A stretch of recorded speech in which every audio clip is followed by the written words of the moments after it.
This is the newsroom from the BBC World Service. Now, from Nigeria, we move to Ethiopia and reports of trouble in the Oromo region, where students and others have been demonstrating. The British Foreign Office says there was violent unrest in the town of Ambo on Wednesday, and there have been reports of deaths. Our Africa editor, Mary Harper, is here. Mary, what's going on? It seems that over the past few days there's been growing protests across the huge Oromo region, which is dominated by members of the Oromo ethnic group.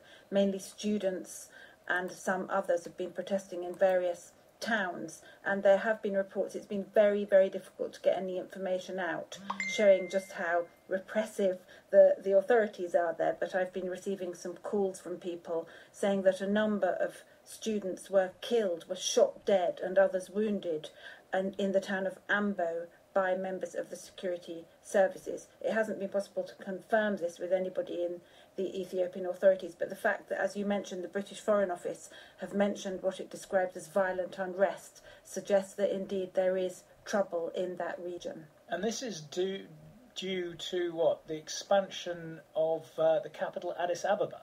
Yes, the Oromo region surrounds the capital Addis Ababa, and the Oromo people have for years felt marginalised, and there was a plan announced earlier this year to significantly expand the capital. Addis Ababa is one of the fastest growing capital cities in Africa. The Chinese and others are developing it very, very swiftly, but it is at a cost to the farmers in particular in the Oromo region, and they are protesting and they are being crushed, it looks like, very violently.